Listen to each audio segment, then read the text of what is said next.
good, y'all? Welcome to my review for Spider-Man Brand New Day. Just got back from the theater, man. I might be a little bit rushed with this review, man, because literally SummerSlam is starting now. I completely forgot SummerSlam was this weekend, man. Otherwise, I might actually probably not. I probably would have still seen this week because I was not. Because having to duck the screen for this movie was non-negotiable, man. It was getting annoying after like doing it for Thursday and Friday. Managed to avoid spoilers, thankfully, and didn't really hear anything from people leaving the theaters. Anyway, got back from the theater. The film is fucking brilliant. Like, to answer the obvious question, yes, this is the best Spider-Man movie released so far. This is my favorite. This tops, Doctor Strange Multiverse Madness as my favorite MCU film. This is always my favorite Spider-Man film. The film is everything we have been begging for. Some fans, you guys know me, I always loved the home trilogy regardless, but I could see why people, ones that were complaining about, Peter, Iron Boy Jr. and all that bullshit, I can see why they were like that, and I did want that eventually. And this movie gave us everything we ever wanted. Pretty much. Yeah, man, the film is fucking on. I will say this right now. Punisher needs to be in all future Spider-Man movies from here on out. Spidey should be in all future Punisher media. Whether he gets his own movie, a season 3 to a show, another, premiere special thing like One Last Kill. Spidey needs to be in it. They need to always be in each other's shit. I would say Daredevil too, but he's not in the movie, unfortunately. The Hand is quite literally just here.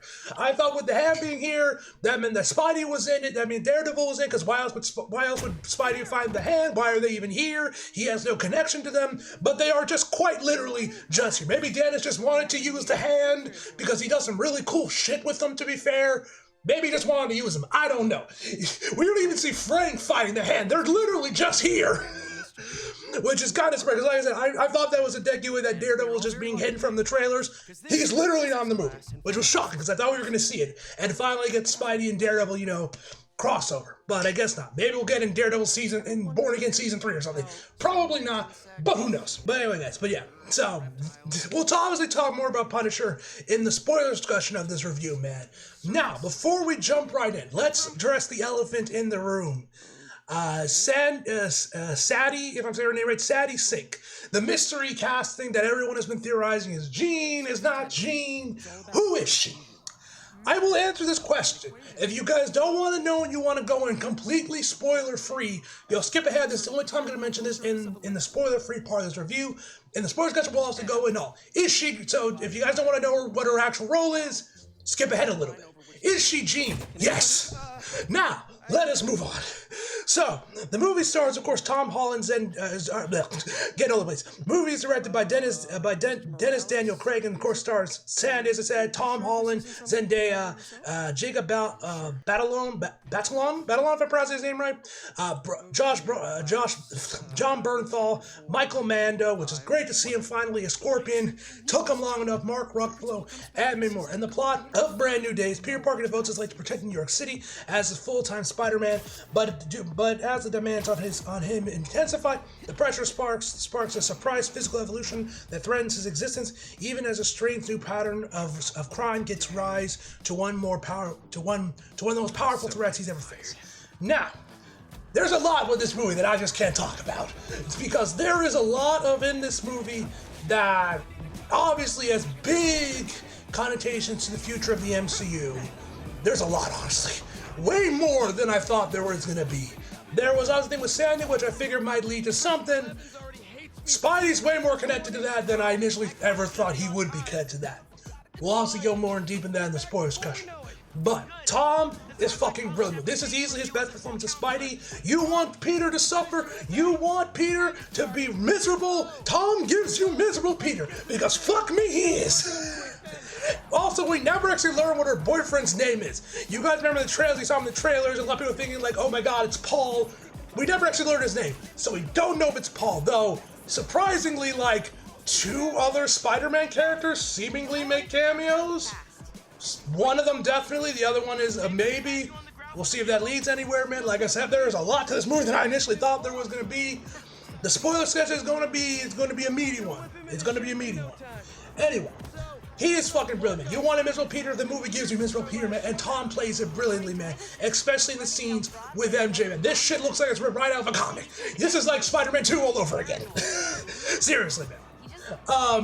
One thing I will say, man, Zendaya obviously is great as well, man. Her and Tom's chemistry, my God, I don't know if just Dune and The Odyssey had them just level up as actors, or maybe it's because they recently got married. But I swear to God, their chemistry is like went up tenfold compared to the last time we saw them in No Way Home. No Way Home. Like I said, I don't know if it's because them just leveling up as actors after going through Dune and The Odyssey. I don't know, just because of the fact that they're married now. I don't know. But either way, man, they were good. Oh, one other thing I wanted to talk about. I meant to start the review with this, man, but I just remembered, so I'm going to talk about it now. Now, you guys know me. I'm a bit of a collector of popcorn buckets. I forget if I ever tweet about them. I think sometimes I have. Sometimes I like to get them for movies I'm excited for. Nowadays, I don't really get them because I literally have no room to put them. But for Spider-Man, I was gonna make that exception for it, because obviously it's Spider-Man. I gotta get the merch. And Regal easily had the best one with its new popcorn bucket. Peter said it actually had a cover on it as well as the cup. I was gonna grab it. Now, mind you, at my local Regal, as far as any movies that I personally was excited for, I have never had issue with them running out of the popcorn buckets. And when I go, like, they're still selling the fucking Lobo. They still got some Lobo like motorcycle popcorn bucket, which is completely useless as a popcorn bucket, if I'm being honest, man. Like, it's better as a plastic figure than eating popcorn because it barely fits anything. But anyway, they still a few of those still there. Like when I saw The Odyssey, they had lines of the Trojan Horse one. They have never ran out for movies I'm excited for. Supergirl, Mortal Kombat, they've always had them. Avatar, when I went to AMC, they've always had them. I go here for Spider-Man. They're completely sold out. They apparently sold out yesterday. Obviously, I'm annoyed. I'm sad. But I was like, whatever, fine. It sucks. I check on eBay, man. The prices are outrageous. I'm pretty much only finding stuff for like combos over $100. I ain't paying that shit for shit that's probably like $30 at retail.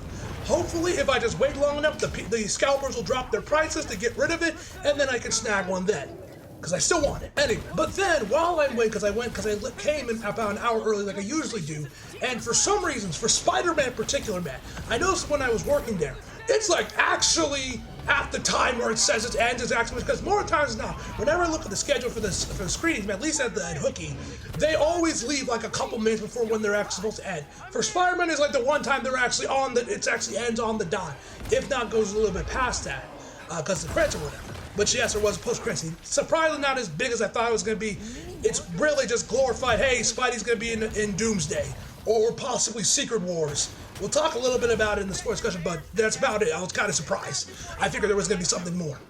Especially with some of the stuff I've been hearing recently about things. I thought there was going to be something more juicy, but I guess not. Anyway, so while I'm waiting, I decide to go rewatch The Odyssey in the IMAX theater. I sit down, I'm watching the film, I'm enjoying the film, checking my time, occasionally going back because I'm like, when the fuck this movie out so I can move over there, man. Like I said, it was only maybe about 15 minutes before before people started actually getting in the theater, man. Then there was a few minutes late compared to when it was supposed to start, man. But whatever, that's neither here nor there. Anyway. So I'm watching the movie, and then I look over to my right, and then I see this fat bitch sitting a few seats down from me, watching The Odyssey, eating out of the Spider-Man popcorn bucket, and has the cup. Bro, let me tell you, I was so heated. Ooh, was I triggered, man? Ooh, was I salty about that? Because the woman surprisingly told me that they sold out yesterday, which makes me think of one of three things. Either A, she lied to me to make me feel better that they sold yesterday rather than just now. B, she didn't know they still had some leftover stock, and I guess this bitch just snagged it. Or C, and I'm like, bitch, you're not even watching Spider. Why the fuck did you buy this? And robbed it from me getting it. Like I said, I was salty. Or 3, she actually got it on Friday or earlier, maybe even saw Spider-Man, then came back to watch the Odyssey, she just brought it with her. Which might have been the case, man, compared to all of them. But like, ooh, was I salty. Not gonna lie, man, I thought that I was kind of hoping. I started looking through the trash can, see maybe someone was stupid enough to actually throw it away. I would have gladly taken it, man. I don't care if it comes from a trash can. I'm taking that goddamn bucket. Then I went back to check the Odyssey after the movie went out because I figured it would have been done by then. It had already been cleared. So if she did throw it away, it's already gone. Anyway, I want to mention that, man, because if you guys follow me on Twitter, you know, guys, how I tweet about it, man. Ooh, was I salty. Was I salty? Anyway, anyway, so as I was saying, where the fuck was I? Oh yeah, right, Zendaya, yeah. Josh is great, man. like I said, I need Punisher in all future Spider-Man movies, man. Because goddamn it, you guys obviously may know if you guys have watched enough stuff that Tom and John are good friends, and they obviously helped each other out with each other of their Marvel auditions, man. So this was obviously a long time coming. But man, they are fucking brilliant in this movie, man. We'll talk more about the spoiler discussion, but God, I love these two so much. I need them more. Though, unfortunately, one thing I was kind of sad to see, you guys remember one of the behind-the-scenes previews that came out for the movie, showing us the behind-the-scenes stuff. You saw this one bit where Frank and Peter are arguing with each other, man, and they're like super animated, their movements. And I was so looking forward to watching that just to know what they were actually saying, except in the movie, we don't actually know what they're saying. It's like filmed, it's like different from what we saw in the video, where it's like from a secure camera, we see like the tail end of it, which is really nice. I wanted to know what they were arguing about because I was like, man, I need to know how animated they were, and it looked amazing. But unfortunately, we don't, which sucks. But yeah, he's great, man. Like I said, Tom and Zendaya are phenomenal, man. Like I said, I don't know if it's just because they're married now or just because they both leveled up as actors from Dune and the Odyssey, but they're both brilliant, man. Mark's great, man. And Michael Mando, fantastic Scorpion. He's not really that much, especially as well as Krondon, if that's what he's credited as. Is that actually this dude's name? Okay, he's a rapper now. Okay, this dude is it's literally a cameo as Tombstone. I thought when they announced him as Tombstone, he would actually be like a decently supporting. No, he's in one scene. That's it. He's like Rhino and Tasm too. He is just barely there, man, for one scene, man. Which is kind of what I thought. I was actually really looking forward to seeing Tombstone, and we get nothing. Maybe they're saving him for another movie, man, hopefully. But score between him and Michael Mann, I am glad that Michael Mann actually got some proper screen time because we have been waiting to see this man become Scorpion since Homecoming, man. So this was a long time coming. Anyway, so it was great to see him. Anyway. But yeah, it was great. I'm glad that he at least got some decent screen time. He's still not in the movie that much, but I'm happy he got enough screen time, and we actually got to see him as Scorpion, and we got to see him and Peter going at it a couple times. Also, guys, if you guys may have saw on my Twitter, I got to see the movie in 3D because, as you guys know, the movie is not screening in IMAX. The big forward they're pushing for this movie is Screen X. I don't have a Screen X 3D me, though the nearest one is like an hour. It's like almost an hour away from me, man. So, yeah. So I ended up like, fuck it, I'll go watch the movie in 3D instead. And I wasn't expecting nothing crazy, but I thought with the swing and everything, man, the 3D conversion might look pretty good.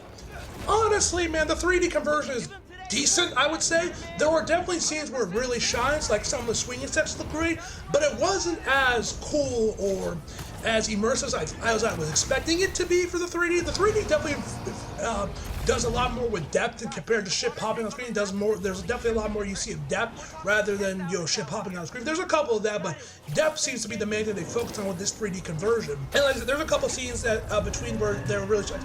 I will say between this and Fantastic Four's 3D conversion, which you guys only saw in IMAX 3D just for the Avatar teaser, I would say probably an overall better 3D conversion just because there was more shit that actually looked like it was in 3D. While Fantastic Four, it really only had that space sequence, man. That was like the only part where it really and when you compare that sequence to the all Spider-Man, that one definitely looked better in that one sequence. But overall, man, I think Spider-Man had a better 3D conversion. This is all I'll say, man. You don't need to see the movie in 3D. If you have Screen X, if you're debating, go watch on Screen X instead, or just see it in regular, man. I don't think the 3D conversion is really something you got to go out of your way to watch this film in 3D. It doesn't really add much to the film, man, as much as I was hoping it would. There are scenes that looks good, like the Hulk fight. That's, I think, where the 3D conversion really shines. But besides that, man, this movie, the 3D doesn't really do much, man, unfortunately. Which I wasn't surprised by. I didn't think it would be, but I was kind of expecting a little bit more, especially with all the swinging sections, how good they look, and how the fights are shot. I thought the 3D conversion would be a bit more something, would be a bit more immersive and a bit more prominent compared to how it actually ended up being in the film. But the depth, when they use the depth, man, it does look pretty cool in certain scenes, I will say. And like I said, the Hulk fight's definitely when the 3D conversion shines most. That scene looked amazing in 3D. Anyway, I am all over the goddamn place. This, as you can see, I really fucking love this movie. Anyway, so like I said, obviously we got miserable Peter, man. The people gave it, man.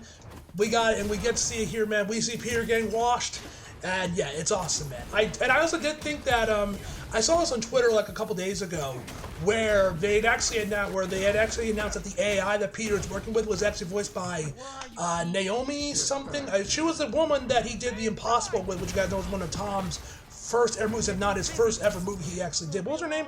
Naomi Watts. Yeah, Naomi Watts is the voice, which I thought that was kind of cool that they got her, considering, obviously, her and Tom has history from The Impossible Man. So I thought that was pretty cool, man. I thought that was cool.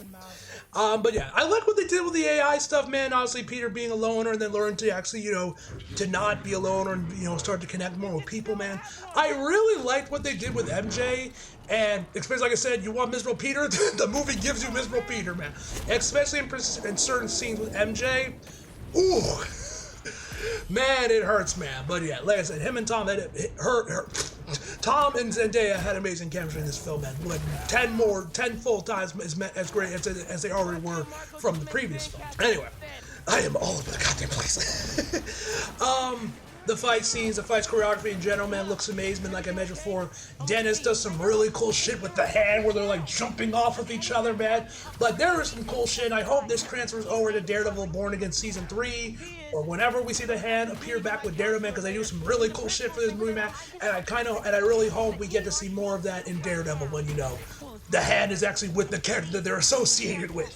So, they do some really cool shit here, man, and I hope that transfers over to Daredevil Born Again, man, because it's really cool, man. The swinging sections, which as you guys know, some were done practically, and obviously some were completely CGI, which I'm assuming they were, but we know that there were some practical swinging scenes. Looks amazing, man.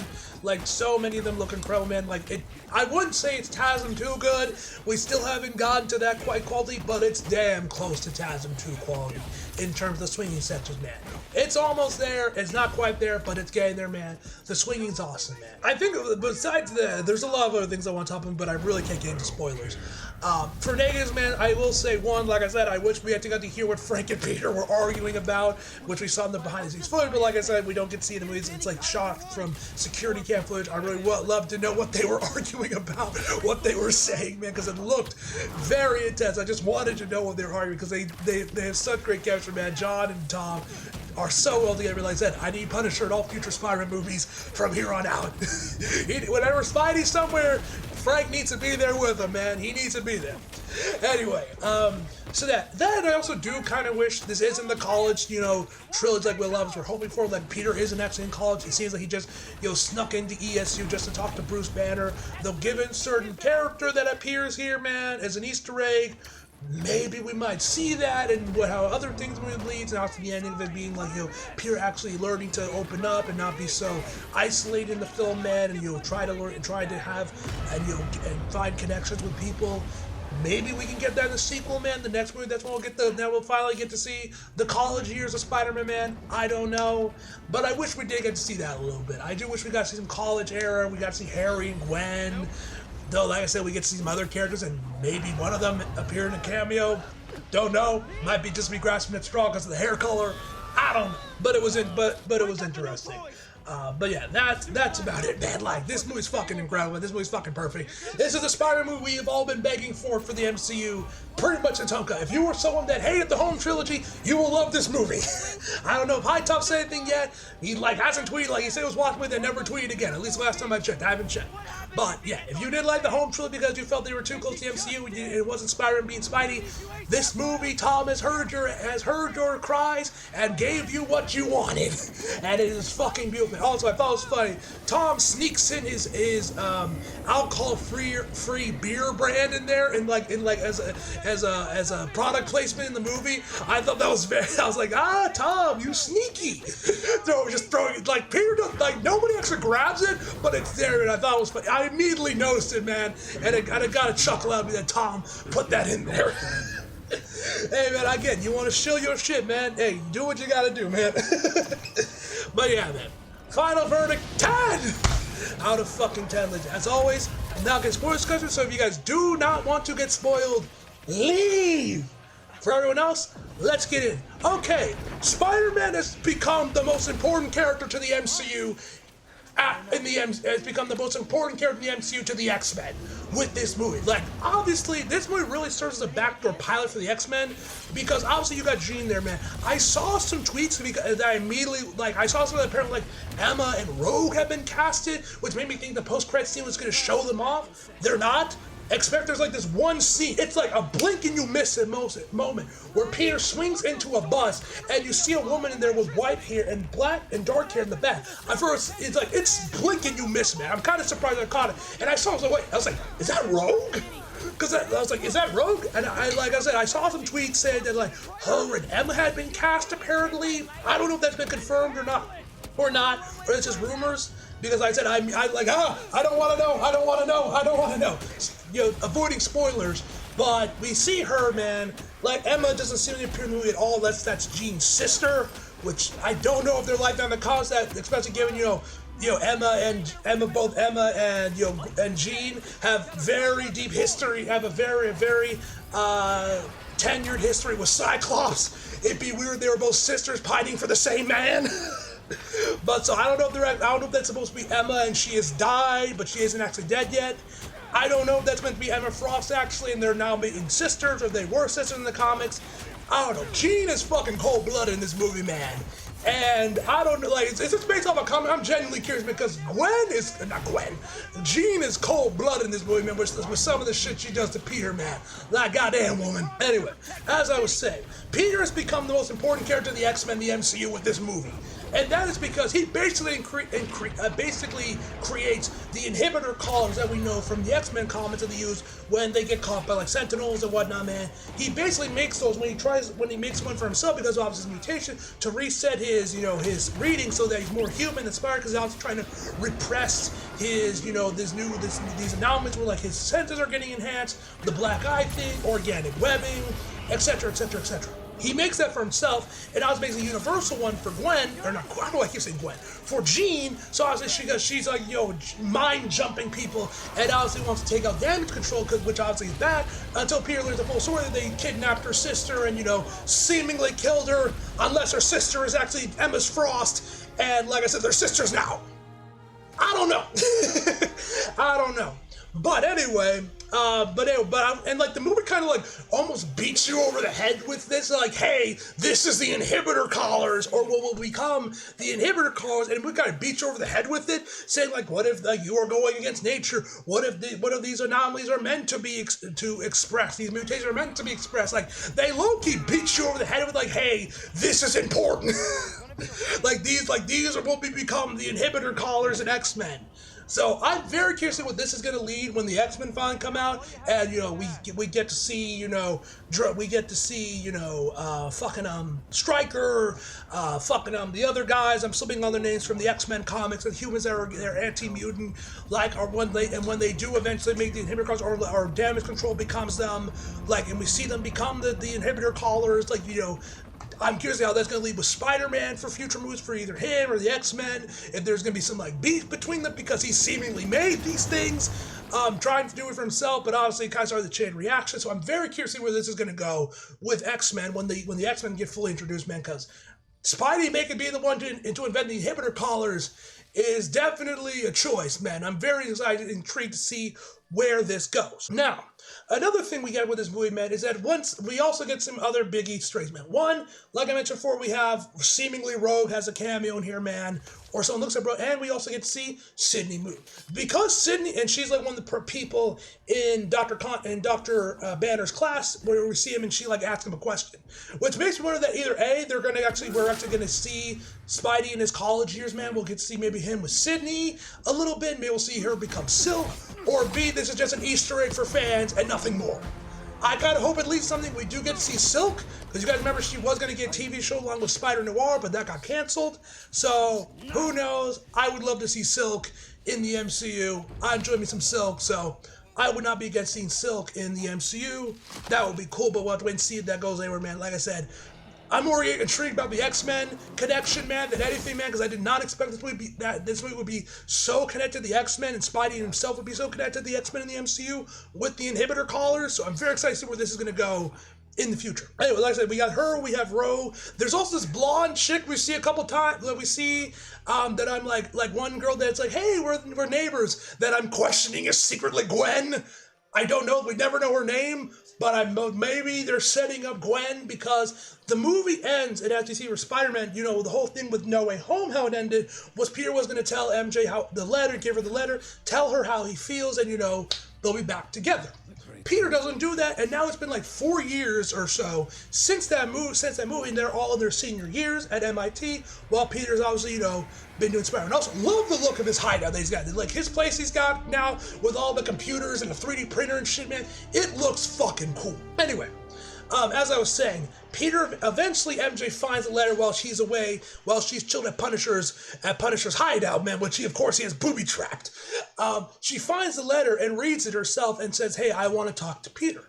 And so obviously masks himself, says he's Peter, say like, oh, you're the guy from the house party or whatever. She actually still, even after seeing Peter read the letter, she still doesn't recognize or know who Peter is, and still does not love him. She does not reciprocate. She feels that, man, Tom plays as beautifully as well as Zendaya herself, man, but Tom especially, man, you can see the hurt you can see the hurt all over his face, man. Seriously. Anyway, so you have that, which I was kind of surprised by, because then the movie ends with him reconnecting with Ned, and he remembers the handshake and says, oh, it's Peter, making it seem like that Ned remembers who Peter is. He instantly regains all his memories, but MJ doesn't, which makes me wonder if they are actually going to do Gwen and Felicia in future movies and then come back to MJ as maybe like he dates them right now but still talks to MJ, and eventually MJ starts to grow feelings for Peter again, learns to re-love him or gets her memory back, and then he gets back with MJ. I don't know. I'm kind of hoping that they kind of hold off on MJ again and just let him fuck around with Gwen and Felicia, or at the very least Felicia, for like a movie. Because I think that'd be interesting to see. And then come back to MJ. Mind you guys know me. I am a Peter MJ shipper through and through. I have been advocating for them to come back in the comics since Nick Spencer's run. So like, do not twist my words. But I would think that would be interesting if they do hold off on MJ and them getting back together for like 2 more movies, and then the third one they eventually get back together, man. We'll have to wait and see on that one, but I'm very intrigued by that one, that Ned seemingly remembers everything about Peter, but MJ doesn't. So I'm kind of curious to where that's going to go, man. Anyway. Like I said, there's also, like I said, Jean is very cold blood. Like, you have her, like, actually, you know, take over MJ. They, like, he makes her think that MJ remembers him and loves him again. And then she's like, nah, man. It's like, and then she reveals that it's actually Jean controlling her, and that, you know, she has no thoughts about Peter at all, man. It's pretty hard. It's pretty cold blood how do I keep saying Gwen? Of Jean to do to Peter, man. But yeah, Yelena is awesome movie, man, which is always cool to see her, man. You guys know much. I love Yelena since Black Widow. I've always loved Yelena. So the couple times she appears in this movie, man, she's great, man. I love Florence, especially when she makes Peter go in the hot springs and he keeps his mask on. I loved it, man. Always love Yelena. You'll never hear me complain about seeing Yelena in something. So I was happy to see that she was in this movie, man. And we get little bits about the new Avengers and everything, man. It was really cool to see her, man, in the couple scenes she's in. As well as Jean DeWolf, which I was pleasantly surprised when I saw that she was in the movie and her and Peter are actively talking on the phone, man. Because you guys know, she's a bit of a deep cut, man. Honestly, I'm kind of shocked they didn't go with Yuri instead, because she's newer and the game. So I'm happy they did go with Jean DeWolf, because she's a fan favorite character. Though a bit of a deep cut, so coming from like, Spectacular Spider-Man comics in like the 80s is when she came from, man. So it was really cool to see her. She's like, I don't know if she's like this in the comics as well, where she's like a mom with like a few kids, or if that was a new addition to the film version of her. But I thought it was really cool, man. They work great together, man. They got that, you know, Batman Jim Gordon thing going on there, man. It's really cool to see her, man. Now, does this mean we're going to see in either 4 or in either 5 or 6, we'll see the death of Jean DeWolf get adapted? We'll get to see Sin Eater, who is a Spider-Man villain that I love, man. I don't know. That would be cool if we actually got to see Sin Eater in the MCU. I don't know if they'll go for it, man. They might just keep her around. But that would be cool if we actually got to see the death of Jean DeWolf adapted in the films as well. But we'll have to wait and see if that goes anywhere, man. But that was a pleasant surprise to see that she's also in the film as well. Now let's talk about Frank, which, like I said, was arguably the highlight of the movie for me, man. Like I said, I need Frank in every future Spider-Man project from now on. Whether it's Avengers, Marvel, Spider-Man, whatever, I need Frank in it. If Frank is in Daredevil, I need Spidey in Daredevil. If Spidey is in the Punisher, or if Punisher gets a new show or a movie, I need Peter in there somewhere, man. I need these two two to be joined at the hip, because my God, they are so good together. John and Tom have such great characters. Like, as we know, they're legit friends. If you guys actually watch the Hot Ones one, you get to really see when Tom tell the story about John being a pretentious actor. But yeah, man, this has been a long time coming, man. They're so great together, man, with them bickering with one another. You get some nice scenes between them, man. And like the big one is that we actually get to see the page of Punisher holding a battle damaged Spider-Man, his arm from Civil War.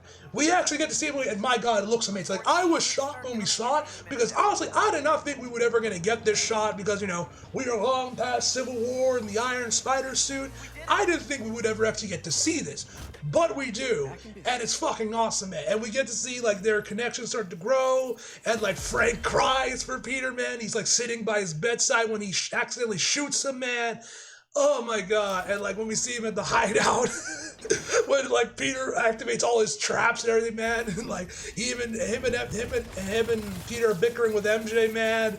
It's great stuff, man. I need the Punisher and all future Spider-Man related media. I need Spidey and all future Punisher media from now on in the MCU, man. They need to always be together, man. Because Frank is incredible, man. I love these two so much.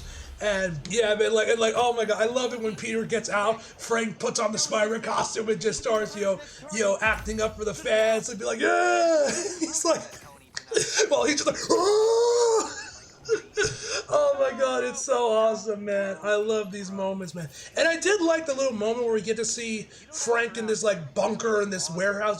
He has a little, fucking, shrine dedicated to his wife and kids that, Zendaya finds, and she's like, you don't touch that, and puts away. But I thought that was cool that Frank had that, man. I like that they put that in there, remind us that, Frank had a family, and he obviously mentions that a couple times. Later on when Peter asks, like, who do you, like, you don't know what I had, you don't know nothing about me, about what I lost, and, all that shit, man. And, like, him, and then MJ telling him he should go and help him, and he actually does, man. And, like, him trying to get out fighting the Hulk. It's great, man. I love Frank. So yeah, but man, that Civil War shot looked incredible, man. Like, goddamn, that was clearly a priority shot, man. Because my God, it looked fucking incredible, man. It looked beautiful. What else? What else is there for me to talk about that I haven't already? I've already basically covered the X-Men stuff, man. We'll see where that leads, man. I'm very curious to see where that's going to lead with the inhibitor callers, and if damage control is going to be the ones that create the Sentinels. I'm very intrigued to see where that's going.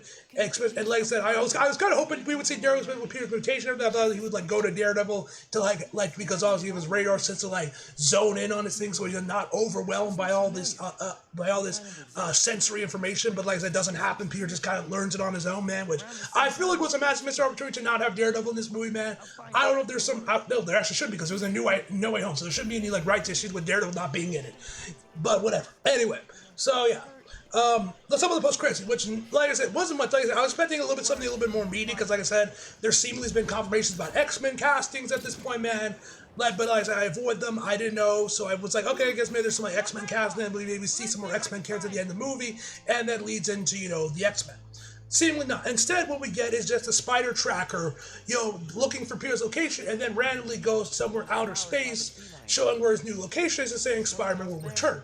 Now, could this mean we'll see him in Doomsday? Possibly, though, given he's in space in this point, this might be leading to more. We won't see him in Doomsday, but we will see him in Secret Wars, possibly with the symbiote, because obviously that's where he got him in the comics. We'll have to wait and see on that, man. And I thought what they did with the organic webbing and everything, man, was pretty cool as well. The Spider mutation, man, the cinematography overall was just beautiful, man. This finally, Spider-Man movie is actually shot like a proper film for the first time since, like, Dazzling 2. I will say that. John Watts had, like, one scene per movie that actually looked really good. This film, in general, looked incredible, man, and was actually shot like an actual film, man. It was beautiful. I'm not saying it's good. It should be down for best cinematography or anything like that, man. It wasn't that good, but the movie is really well shot, especially for an MCU movie, and it looks beautiful, especially with the Punisher shot. But yeah, I love Frank. I love Frank in this movie. We need more Punisher and Spider-Man. Like I said, they need to always be connected. Anyway, guys, I've rambled on long enough. Man. You guys get the point. This movie's fucking awesome. As always, leave your thoughts below in the comments. What you guys do, your discussion, your theories on where this could lead with X-Men, the future Spider-Man movies, man. Leave it all down below in the comments. Anyway, guys, hope you guys enjoyed the video. You like it if you did, subscribe if you're new. Follow me on social if you feel like it. Links are across below. And as always, back for more. See you guys next time.